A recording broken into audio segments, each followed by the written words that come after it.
This reel took me 11 minutes to make. It cost me nothing, and it's the exact 3-part formula behind almost every viral reel on your feed right now. A scroll-stopping hook, punchy captions that move, and one editing trick at the end that most people never use. And the whole thing is just Canva plus CapCut, both on the free plan.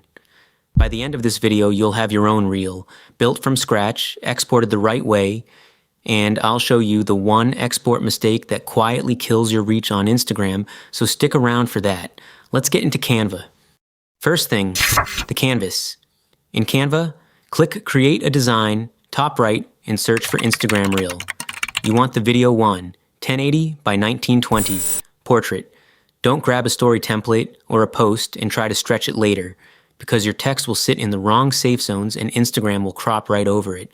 Before you touch anything else, look at the edges of the canvas. The top 15% and the bottom 20% are danger zones.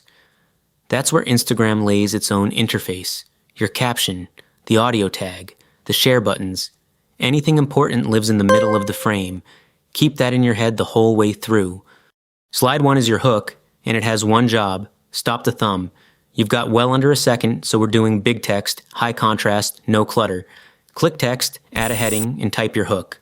I'm using 3 Canva tricks nobody shows you, but the formula is a number, a promise, and a hint of a secret. Steal that.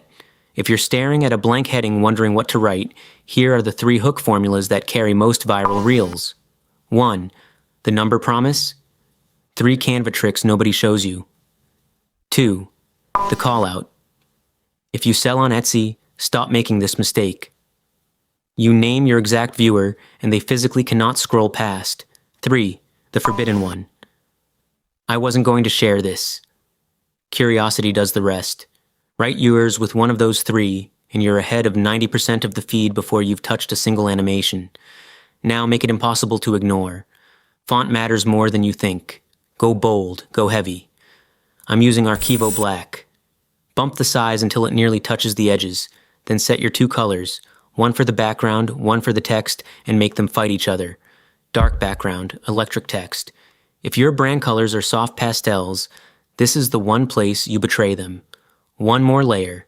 Select the text, hit effects, and add a background. That little color block behind the words. It keeps your hook readable, even when the video behind it gets busy. That one click is doing more work than any transition you'll add later.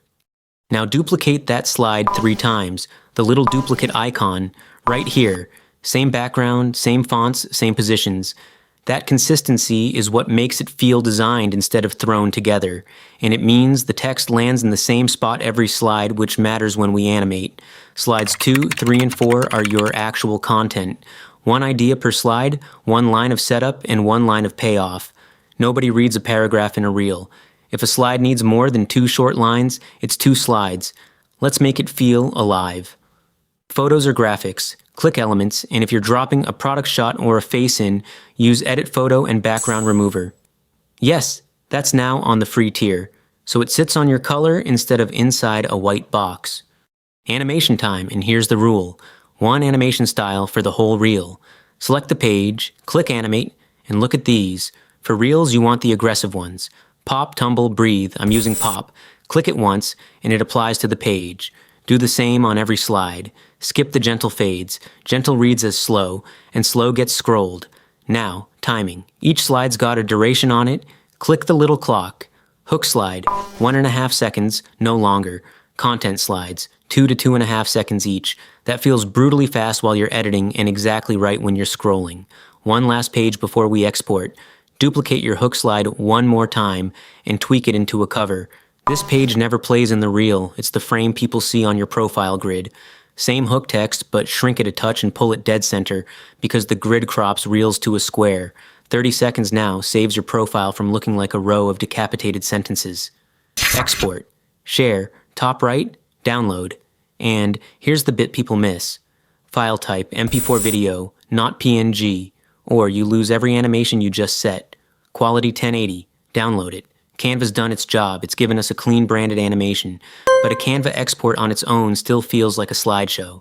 CapCut is where it starts feeling like a reel. Open CapCut, new project, and drag your Canva MP4 straight into the timeline. First job, Check the frame. Ratio button says 9:16, and because we designed at real size, it should drop in perfectly. No black bars, no cropping. Now music, and this is the part that separates people who edit reels from people who post slideshows. We're going to edit to a beat. Grab the sound you want. CapCut's library is fine for editing.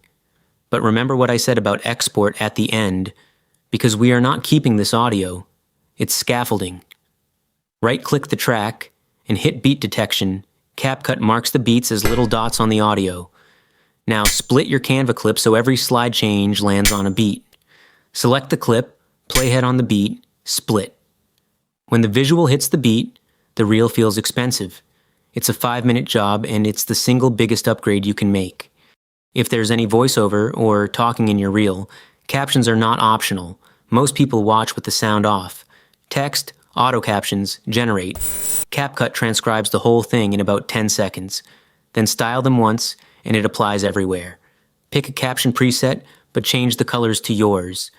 I'm matching the yellow from the Canva design so the whole reel feels like one thing. Bump the size, drag them to the lower third, once it's inside that safe zone we talked about. And turn on the word-by-word animation so they pop as they're spoken. Before you move on, actually read them. Auto captions are about 95% right, and the 5% it misses is always the word that matters. Your brand name, the product, the price. Click any caption on the timeline and fix the text right there. A typo in a caption reads, as careless. And careless doesn't get shared. Even with pop animations, static slides need camera energy. Here's the 30-second version of a punch-in. Playhead at the start of a slide, select the clip, open the scale keyframe, click the diamond, jump to the end of the slide, scale it up to about 108%. That's it. A slow push-in on every slide. Subtle, constant motion. Transitions. 1. Pick one. I use a fast glitch or a whip. And put it only on the beat drop. The moment your hook slide smashes into the content, a reel with 5 different transitions looks like a wedding video from 2011. One transition, used once, looks intentional. Last trick before export, and this is the one almost nobody uses, make it loop. Take your last slide and make its final frame visually identical to your first frame. Same background, same layout. When the reel restarts, there's no seam. People watch it twice without noticing. Your average watch time doubles, and watch time is the metric Instagram actually ranks on. Export settings, 1080p, 60 frames a second, bitrate on high, and now the thing I promised you at the start. Before you hit export, mute the music track. Yes, delete it or mute it. Here's why. If you bake a song into your file, Instagram hears it as just your audio. But trending audio only helps your reach if it's added inside Instagram. That's how the algorithm files your reel under that sound. So, export silent, or voiceover only. Then add the trending version of the track in the Instagram app when you post. You get the beat synced edit and the algorithm credit. That's the whole trick. And when you do post it, the reel we just built, plus the trending audio at low volume under your voiceover, a cover frame that's readable as a thumbnail, and your hook line repeated as the first line of the caption. Quick checklist before this thing goes anywhere near your profile. Run every reel through these 5. 1. Does something move in the first second? 2. Does it make sense on mute? 3. Is every word inside the safe zone?